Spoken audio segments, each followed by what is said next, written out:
Pessoal, continuamos aqui com entrevistas, né? O Jornal da Rede Alesp conversa agora com o médico neurocirurgião Renato Chaves. Ele fala sobre a relação da Covid-19 e coágulos no cérebro. Boa tarde, Renato. Seja Boa, muito bem-vindo. boa tarde, Tayane. Como vai? Tudo bem? Tudo ótimo. Doutor Renato, acho importante a gente começar, então, aí a nossa entrevista explicando primeiro, né, o que é uma trombose venosa cerebral, antes da gente entrar aí no assunto Covid. Tá, a trombose venosa cerebral é a formação de coágulo em algumas veias do cérebro, principalmente nas veias de maior calibre, e elas fazem com que o sangue não circule. Fazendo com que o sangue não circule, essa área do cérebro ela vai acabar morrendo, ela vai acabar estourando, vai ter uma isquemia, tá? E você pode ter até o desfecho que foi a morte do Rodrigo Rodrigues, né?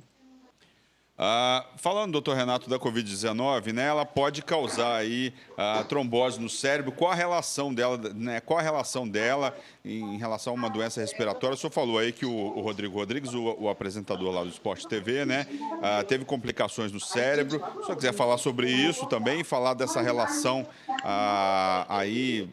da Covid com a trombose venosa cerebral. Tá. O vírus é um vírus novo, né? O coronavírus. Então, a gente tem o estudo de várias outras famílias de coronavírus para tentar entender um pouco dessa doença. A gente já sabe que a infecção se dá por uma enzima, chama enzima conversora de angiotensina 2.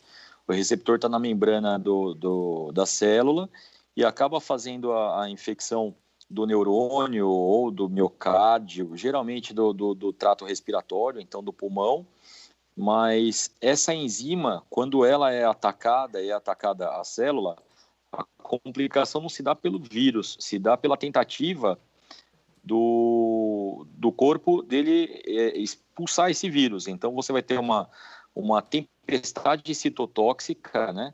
Então o corpo ele vai se defender demais, e se defendendo demais, ele tem condições de formar muito coágulos, tanto em microartérias, em artérias e veias de pequeno calibre. Isso vai formar coágulo, que por última instância são vistos em todos os órgãos, não é só o crânio. Então tem coágulo no pulmão, tem tromboembolismo pulmonar, né? Tem os coágulos, os infartos, que são os coágulos nas artérias coronárias, e tem também os derrames. Essa parte vascular da COVID é até tratada de uma forma diferenciada, porque você tem como base do tratamento também a utilização de anticoagulante. Então, o anticoagulante que se usa no hospital faz com que você não tenha tanta complicação. O paciente de COVID não morre por uma ação direta do vírus, mas ele morre por uma tentativa absurdamente grande de tentar expulsar o vírus do organismo. Então, é uma super resposta imunológica. Então, a relação, doutor, entre o aumento dos casos de AVC com a Covid-19 é justamente isso que o senhor estava explicando, né? Sim, é uma formação de um trombo numa artéria que tem um calibre restrito, né? É uma artéria terminal. Então, uma vez que você tem a formação de trombo em qualquer segmento, quando é no cérebro, você tem um aumento dos AVCs. E, doutor, por ser um AVC, né, que é relacionado ao coronavírus, qual é a probabilidade do paciente sair ileso aí sem nenhum problema após o ocorrido? Em torno de 36% das pessoas, elas têm alteração neurológica com relação ao COVID. Então, um terço praticamente das pessoas tem alteração neurológica. Mais de 80% das pessoas, após 2 semanas do ocorrido, elas já estão assintomáticas ou com sintomas muito pequenos, né?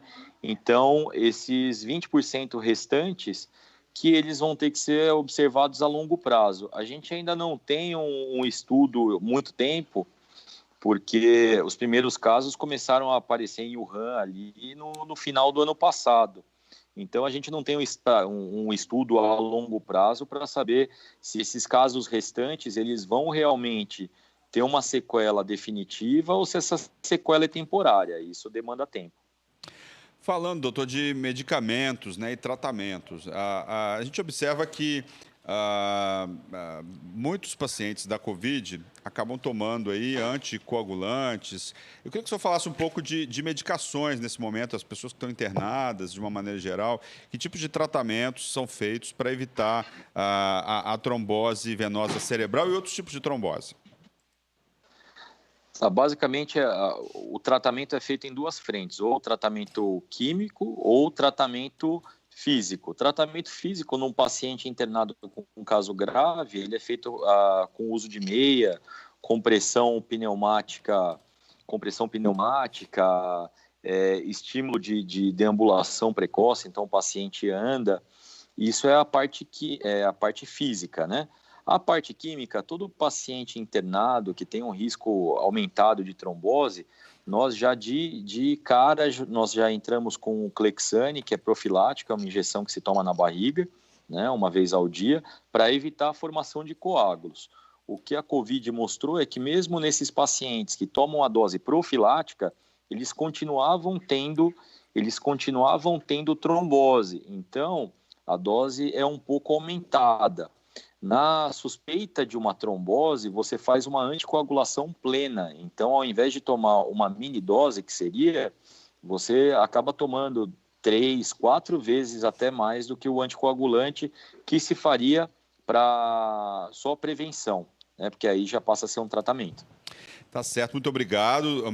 Nós conversamos com o médico neurocirurgião Dr. Renato Chaves, falando sobre a relação da Covid-19 e coágulos no cérebro. Muito obrigado pela sua participação aqui no Jornal da Rede Alesp. Obrigado, abraço.